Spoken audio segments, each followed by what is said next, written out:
Episode 9. Welcome to Whirlwind Radio, a weekly program dedicated to the latest news from the technology world with our host Marcello.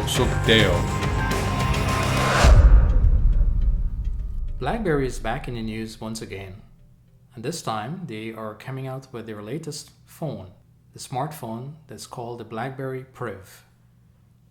Priv stands for Privilege and Privacy, according to John Chen, the CEO of BlackBerry. And this phone is slated to come later this year, and it will run on the Android operating system. So what do we know about this device at this time? First, it's going to be a curved design with a 5.5-inch display. It comes with a physical slide-out QWERTY keyboard. It comes with a 18 megapixel camera that will shoot 4K video at 30 frames per second. Also, it has a 64-bit processor. Now, BlackBerry is looking to bring this new smartphone at a time of the Christmas shopping period so that they can be able to up their sales for their latest line of product. This product is going to be run on the Android system, as I've mentioned before, and it's actually stirring a lot of interest. With this new smartphone, BlackBerry is hoping that they can bring back all users back to their system, and not just for the BlackBerry system, but also to go and to use the Android operating system. So this is new, and it's something that we are looking forward to learn more about as more specs are released. So stay tuned, and we'll continue to update you as we receive more information. Our next story is on Sony slashing PlayStation 4's price to match Xbox One. And for this, I have here with me today Lasky Hart, who will be sharing some more information with us. Welcome, Lasky. Thanks, Marcello. So Lasky, tell us a little more about this. Okay, so it's basically fairly simple, like the title suggests. Sony is trying to match their price point with the Microsoft system, the Xbox One, and they're bringing the price down to $350 US. I haven't been able to find a specific Canadian price on that just yet, but they're looking to put this into effect October 9th, and the bundle will either include the Uncharted game set or the Star Wars Battlefront game set that comes out on November 17th.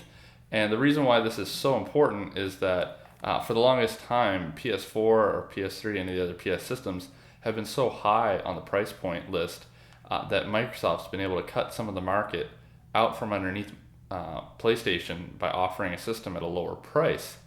While that sounds like a good idea, and while it has chewed into the user experience or the number of users rather, of the PlayStation, the hardcore gamers still, for the most part, stick to one or the other, and the price isn't as much of an issue. What people will always stick with is the fact that PlayStation has a higher processing power, and it can routinely outrun games at a higher resolution than the Xbox system. And PlayStation this year is coming out with a lot of new advantages to use their system, one of which is the online cloud gaming setup with the PlayStation Now service, which is a $20 per month subscription, as well as virtual reality coming later next year, the virtual reality headset that they're coming out with. Microsoft has been doing its best to keep up and to catch up, but I really feel like they're moving in a different direction than PlayStation is, because the deep tie-ins with Windows 10, as people may have seen online in videos, that Microsoft is looking to make all of their systems, whether it's their phone, whether it's their Surface tablet, or whether it's their Xbox One, everything to stream together and to work together in one system, where Sony's PlayStation is looking to just be that entertainment hub. So I really think that they're going to kind of start to part ways here, even though PlayStation is matching the price. So whether the price is even really that big of a deal, I think you're going to have your diehard fans on either side of the aisle. But I do know friends and people who are really into the PlayStation system, and I'm sure a lower price wouldn't hurt. So this is just a marketing strategy to up sales basically for the PlayStation.